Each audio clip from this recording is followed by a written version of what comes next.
Good morning guys, ito na naman nga po pala ang inyong helicopter 2 na pilot. At ayan, chinecheck na naman ang ating mekaniko na si Boy Butas ang ating chopper. Kasi lilipad na naman po tayo para humanap ng mga isda. At ayan, cleared for takeoff na daw tayo, sabi ng ating mekaniko. At ayan, kasama pa rin nga po pala natin ang ating instructor pilot na si Cap Nilo. At ayan, naka-take off na nga po tayo dyan. Nagtuturo-turo pa rin po siya ng mga dapat nating malaman tungkol sa liparan dito sa laot, dahil sobrang risky po ng liparan dito. Variable ang weather, malalakas din ng mga hangin, kaya hanggat maaari ay tinuturo niya sa atin lahat ng dapat nating malaman para maging safe ang ating bawat paglipad dito sa laot. Ayan, makikita nyo po dyan na kahit may mga weather o yung mga raining clouds dyan sa paligid, lumilipad pa rin po tayo para makahanap ng mga isda. Flyable pa naman po yung mga ganyang weather. Ayan, nakakita na nga po tayo agad dito. Hindi pa tayo nakakalayo sa ating vessel, may nakita na agad tayong isang group.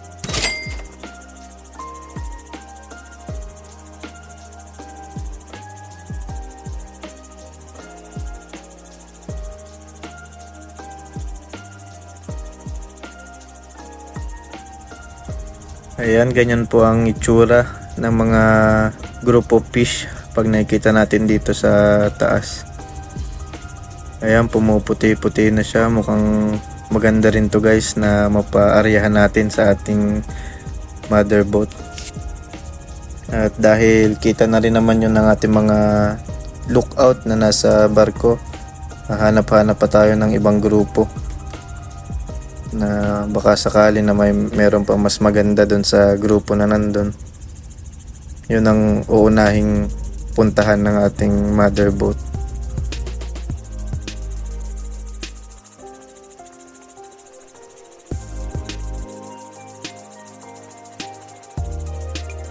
At ayan, nakikipag-communicate na ang ating spotter for today's video na si Cap Nilo. Na-demote po muna siya dyan bilang spotter kasi tayo po yung lumilipad. Ayan, nire-report niya sa ating fishing master yung mga nakikita namin dyan. Dyan na po pumapasok yung expertise nila sa pagkilatis ng kawan o group of fish. Tinatanong ng ating fishing master kung alin bang mas magandang aryahan na grupo para hindi sayang ang isang area, para maraming mahuli. Yan, tinatanong kung malalaki na yung isda o malaking grupo ba yon, mga ganun. Ito yan, pinapaliwanag niya sa akin yung mga sinasabi niya para matutunan din natin ang tamang pagkilatis ng mga isda na papaaryahan natin sa ating motherboat. Ayan, tuloy-tuloy pa rin ang pagpapaliwanag sa atin ng ating instructor pilot dyan.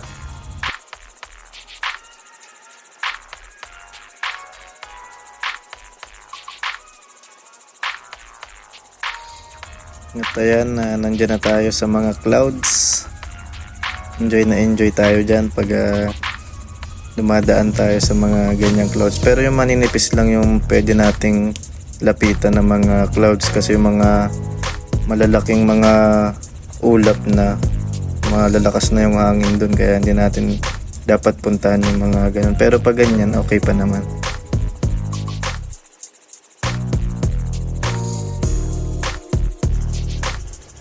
For landing na muna tayo dyan kasi 2 oras na tayong lumilipad. Baka maubusan na tayo ng fuel, kaya lalanding na muna tayo. Nabigay naman na natin yung mga information na kailangan malaman ng ating fishing master, kaya landing na muna tayo. Approaching for landing na tayo dyan.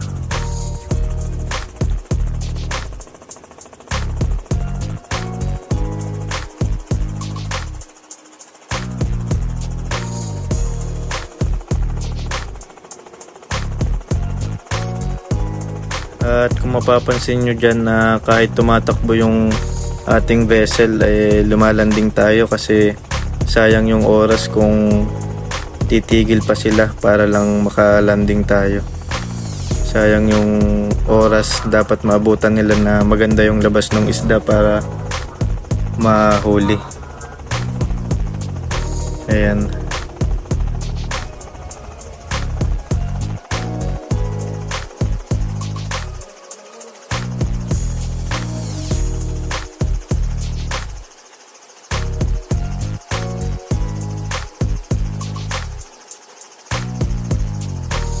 Ayan, chinecheck ko na dyan yung alignment natin sa ating landing spot.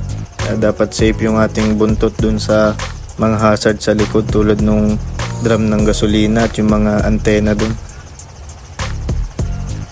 Ayan, nakalanding na nga po tayo dyan. Thank you Lord, nakalanding tayo ng safe.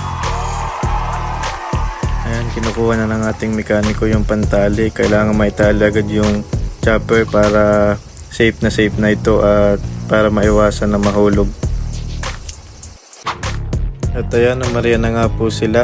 At habang pinapower block yung ating lambat, ayan, may tumingan na napakalaking yellow pin. Big eye yung tawag nila niyan dito eh. Ayan, tingnan nyo guys, pakalaki.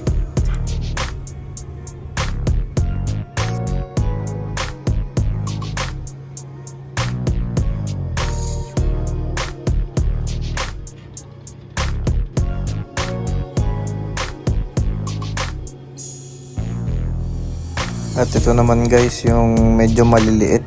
Tumingan na sila dyan sa lambat.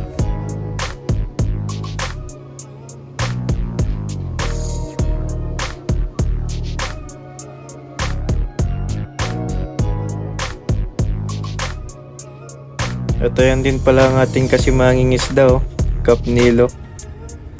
Ayan, bisitahin nyo rin yung YouTube tsaka Facebook niya, Kasimanging Isda by Cap Nilo. Doon nyo mapapanood yung mga dati pa na mga huli nilang tunay-tunilado mga isda. Ayan. At ayan, nag-swimming na dyan yung mga isda. Ayan. Kasi lumiliit na yung lambat, lumiliit na yung kinagalawan nila dyan. Kaya sama-sama na sila.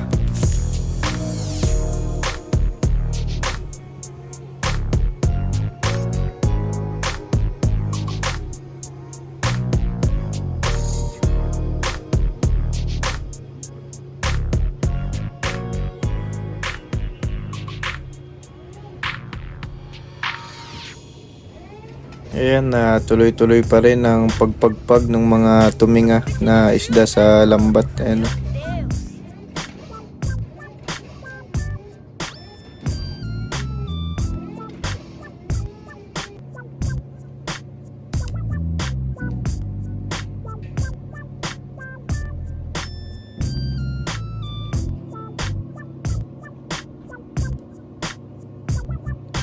At ayan, tinatanggal pa rin nila yung mga nakatingang isda. Ayan, ayan, makikita nyo rin dyan, napakataas ng ating lambat.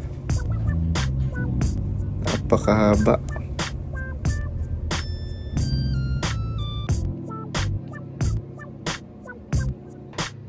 At ayan, inaayos na nila yung lambat para sa pagsasalok. Ayan, kitang-kita nyo, punong-puno ang ating lambat ng mga isda. At ayan na guys, ang ating unang salok. Sasalukin na mga isda. Ayan.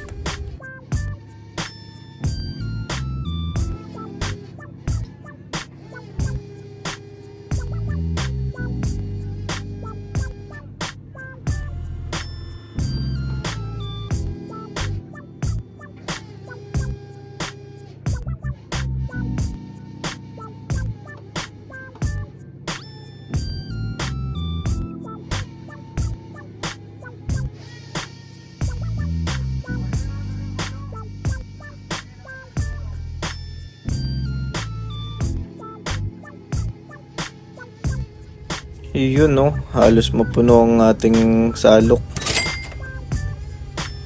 Ayan, thank you Lord for the blessing. Ayan, panoorin nyo lang po ang ating pagsasalok dyan.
Ayan guys, pangapat na salok na ata yan. Ayan, meron pa din. Ayan.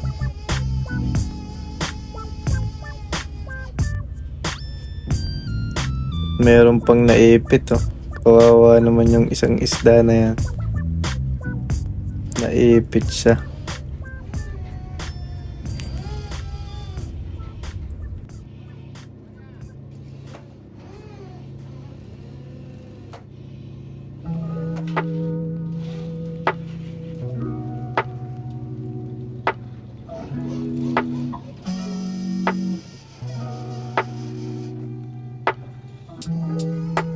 Ayan guys, bumaba na ako dito para mas makita nyo yung ating mga isda na sinasalok. Ayan. Dediretso na yan sa ating conveyor. Sa susunod na mga vlog ay papakita ko sa inyo kung anong itsura dun sa loob o dun sa baba, kung saan napupunta yung mga isda na yan. Ayun, nakakuha siya ng tilapia. Yan, ganyan ang itsura ng mga tilapia dito guys.